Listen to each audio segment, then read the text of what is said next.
It's that time again, sports fans, for another round of Gimme 5. We welcome in a good friend here to the show, Denis Gorman, longtime New York City sports writer. Dennis, how's everything going? Good, Bob. How are you? Life is good, man. I appreciate you coming on. I know I've been kind of trying times for everyone right now. It's always great to catch up with you, talk some sports. This is a new segment here on BronxNet. We can't really have the high fives that we used to, so we're kind of enjoying the virtual fives these days.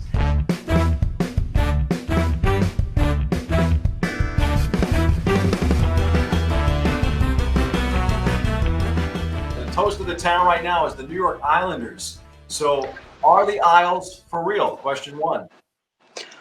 I mean, they're a good team, and I don't think they're going to win the cup this year. When you look at the East, I think Tampa and Boston, you can make arguments for as being better. I think Philly is they have a little more firepower, and out west, I can't see them beating either Colorado or Dallas or especially Vegas in a best of 7 series. So, I think they potentially get to the Eastern Conference Finals for the first time since 1993, but I think that's probably as far as they go. But that's still that's still forward progress. Last year they got swept in the second round, and if they make the East Finals, I don't think you can be unhappy with that season. Definitely impressive performance from them so far against Florida in the opening round, and then this past round against Washington to knock them off. And they've looked sharp so far against the Flyers.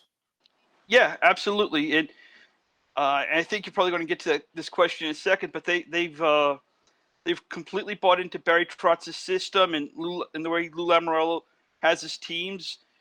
The whole is greater than the sum of the parts. Yeah, and that actually does lead me to my next question here on Gimme 5. So, Dennis, right now, I would say Barry Trotz has got to be arguably one of the best in the NHL, but I was curious if you thought he is the best coach in the NHL right now. Not only do I think he's the best coach in the NHL, I think you can make an argument that he's on the short list of the best coaches in North American professional team sports, along with Bill Belichick and Nick Nurse. If you look at the job he did in Nashville, he comes in as an expansion coach. He gets him to play hard. He kind of builds him into a solid playoff team. With Washington, he comes in. That was a team that people said would never win a cup with Ovechkin as captain. They never would play defense. What do? They get to second round 3 times. In his final year, they win a cup, and Ovechkin is now lauded as a good captain, a guy that is responsible in the defensive zone. He comes to the island, but no John Tavares. They're going to be in the running to get Jack Hughes with the first overall pick. They have a 100-plus point season, get to the second round of the playoffs. This year, they lose Robin Lehner. Oh, they're going to take a step back. They're potentially on the verge. They're 3 wins away from making the Eastern Conference Final. So I don't know how you don't think he's one of the best coaches in the NHL and in team sports right now. College basketball really was the last time I got a chance to see in person, aside from some of our chats either over the phone or virtually. I was curious, question 3 here for Gimme 5, what you thought the percentages are that we will see college basketball this year. I might have been like 50-50. I'm now kind of in the 35% range. Again, we don't have a vaccine. We don't have treatments. And now you start hearing some of the talk about, well, maybe they can form bubbles. Well, let's just use the Big East as an example. The Big East isn't just a Northeast Conference anymore. You have Butler, it's in Indiana. You have DePaul, longtime member, that's in Chicago. Does Butler go into a bubble in Chicago? Do Butler and DePaul come to New York? And it's not just the players and the coaches. It's tutors. It's assistant coaches. It's assistant managers.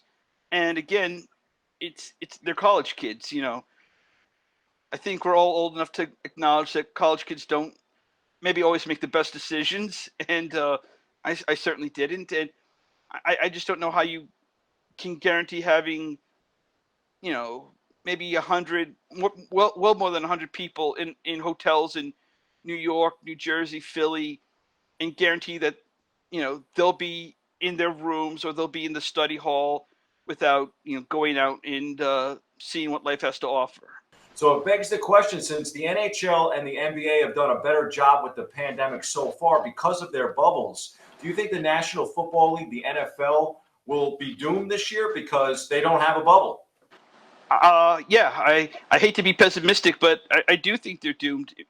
And you made the point about Major League Baseball. That's a sport that is very much it's a socially distant sport.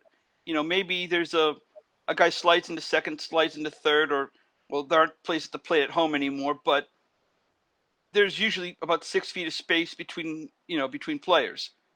I don't know how you can guarantee 6 feet of space between an offensive lineman and a defensive lineman, or a linebacker and a running back, or defensive backs and wide receivers. And like NFL teams, they have 53 players on the team, plus all the assistant coaches and training staff and team support staff. So you're looking about right around the 100-person mark, give or take.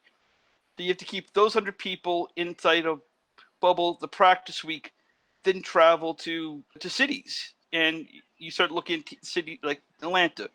Georgia has a high number of cases. Florida with the Buccaneers and Dolphins, high number of cases.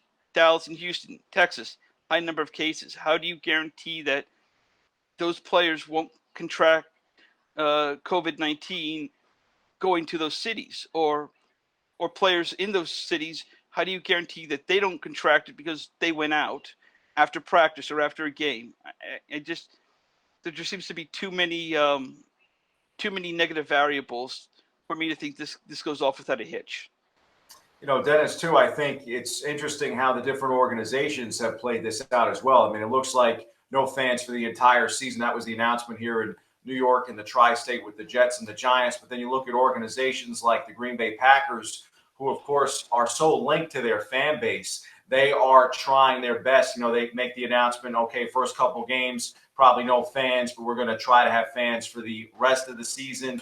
And then you look in Florida, where their NFL team is probably going to be playing some games with minimal fans. So every different state kind of approaching this differently, but it's going to be difficult to navigate for the NFL.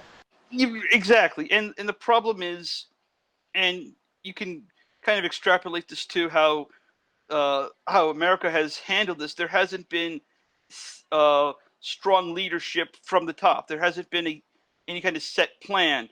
So, like you said, the Miami Dolphins and University of Miami announced yesterday, I think it was yesterday, they announced that they will have some fans. Well, if you're the New York Jets or the New York Giants, or why is it okay for a state where cases are going through the roof to have fans, but we're in a state where we've kind of we've kind of flattened the curve, but we can't have fans? And I think this falls on Roger Goodell. He needs to have been able to have come up with a solid plan saying, this is what we're going to do. They've kind of left it up to the individual states to make the decisions, and it hasn't worked. The final question here, number 5. What do you miss the most about the press box experience, Dennis? Oh man, what don't I miss? I miss catching up with you and people that I work with and people that I consider friends.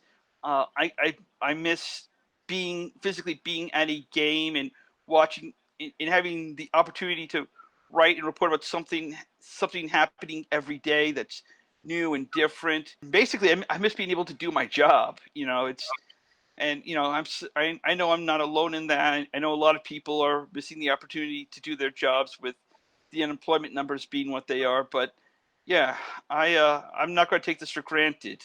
I think that's all. I think that's the biggest thing we've learned from this is that it can be taken away pretty easily.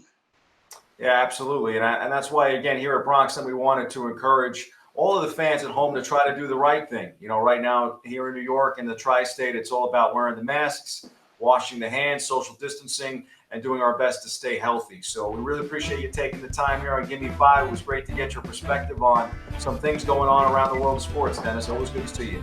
Always good to talk to you too, Bob. Stay safe.